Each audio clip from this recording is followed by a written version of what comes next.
Professor Nancy Mitchell, thank you for coming to UNC Chapel Hill today. You are an expert on Jimmy Carter. You have just published a very big book on Jimmy Carter and Africa. Let me ask you, many people regard the Jimmy Carter administration from 1977 to 1981 as a failed administration. What is your judgment? Well, I really have focused on the foreign policy aspect of it. And in terms of foreign policy, I think that Carter has more achievements than he gets credit for. And I think that he has actually more foreign policy achievements than most American presidents. He clearly is responsible, not single-handedly, but without him, the Camp David Accords wouldn't have occurred. And you can question the Camp David Accords. Clearly they made life more difficult for the Palestinians, but for the US foreign policy and for the Israelis, they were definitely a boon. Carter also did the very tough thing that Nixon and Ford ducked, which was abrogating the Taiwan Relations Act and really going through with the normalization of relations with China. I find it sort of annoying that Nixon gets all the credit for that, and Carter really did the tough part. The Panama Canal treaties, again, Carter gets blamed for that by some neoconservatives.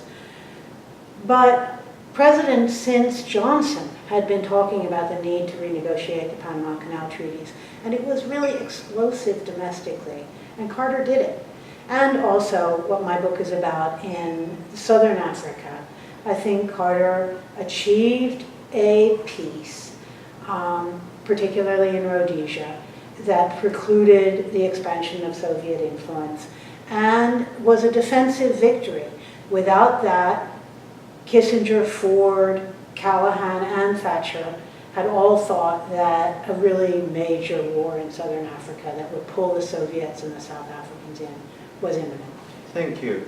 What many people remember regarding Carter's foreign policy is, however, the downfall of the Shah, the coming to power of Khomeini, the Iranian hostage crisis, and then they may also remember the very chaotic relationship with the Western Europeans. Relations were not good. These are not successes, are they? No, they're not.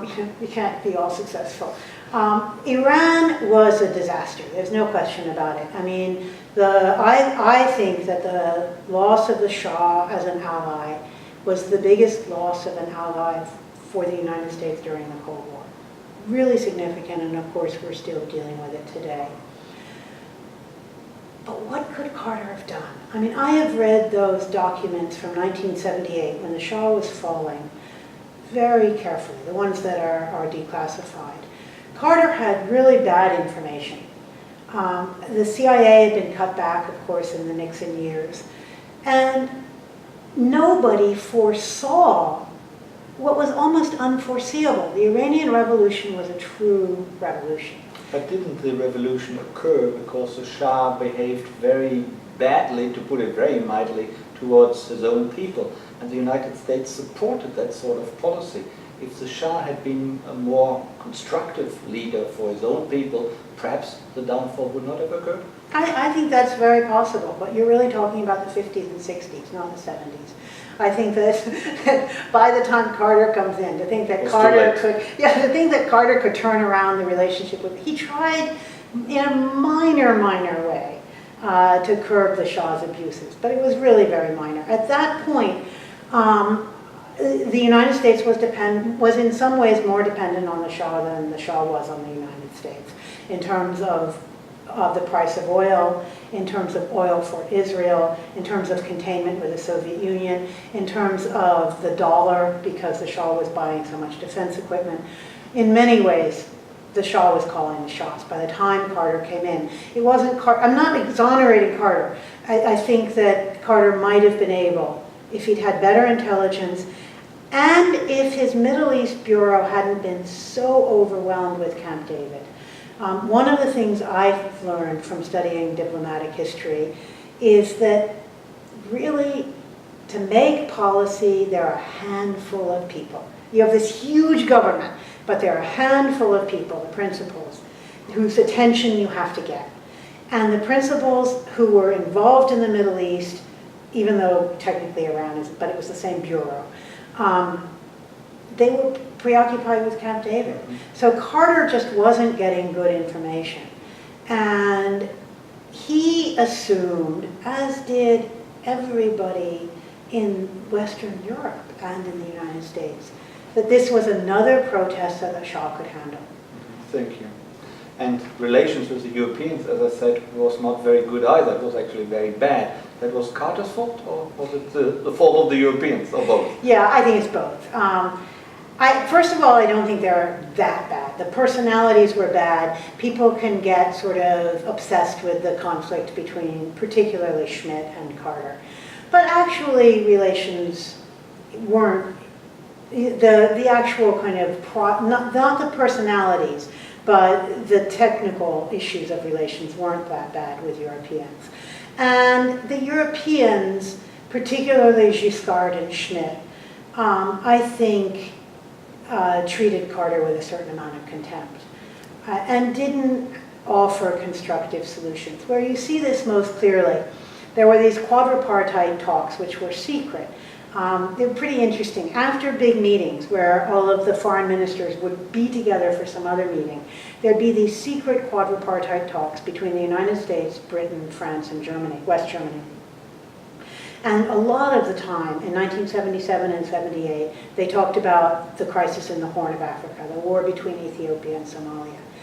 And the Europeans, particularly the French and the West Germans, just complained and complained and complained and complained and complained and complained and told Carter he should be standing up more to the Soviets and he should be doing this, he should be doing that. But they offered nothing.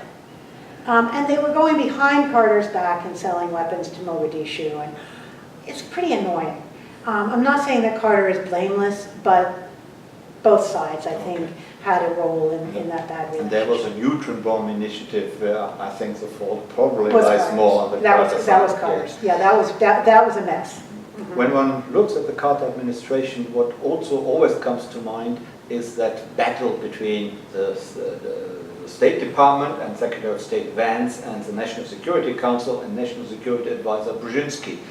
Is that correct? Was there a vicious battle going on with Carter like being helpless in the middle, or is that not a correct interpretation? Well, a couple of things there. Sometimes there was a vicious battle. These are bureaucracies in the government that I think in every administration have vicious battles, with the exception of the years when Kissinger was the head of both of them, and then the State Department kind of towed the line. But other than that, it's structurally set up for vicious battles between the National Security Council and the State Department. That's par for the course. In the Carter administration, my read of it is that those battles were no more intense than usual, and that they very rarely affected policy. And that while there might have been battles, particularly in terms of SALT, the Strategic Arms Limitation talks, between Vance and Brzezinski, Carter was the one who made policy. And I think it's really an inaccurate depiction to see the Carter administration as a battle between Vance and Brzezinski. In fact, it's Carter's administration. And yes, there's this battle going on that's always going on. But what we need to do in looking at the Carter administration, and particularly in looking at his foreign policy, is put Carter back into the picture and right in the center of it. That Carter is the one who's determining the policy and making the decisions. Okay, thank you. Carter has been compared to Obama, or Obama has been compared to Carter. I think you made that comparison yourself. Why can we do that, or should we do that? Can you explain that to me? Well, people are always, Obama is in some ways an anomalous president, and so people are always looking for, well, what's the parallel and how can we foretell the future from that? In some ways, I think there are similarities. They're both unusual presidents in different ways. In different ways, they're outsiders. I would say that Obama, in terms of race, obviously is more of an outsider. Carter, in more real terms, is really an outsider. He came from the Deep South. He didn't have an elite education.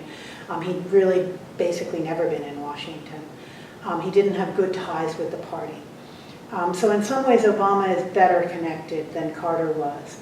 But they both convey a concern for morality, a concern for American values.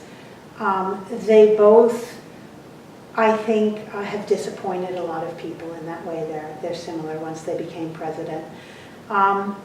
And they both had an extraordinarily steep learning curve. My study shows that it's a really hard thing to become president if you're not really familiar with the way Washington works. And Obama had some familiarity with a little bit of time in the Senate, but basically he's had a very steep learning curve, as did Carter, to look at how to grease the wheels and to make the machinery work. Thank you. You just mentioned American values. What are American values?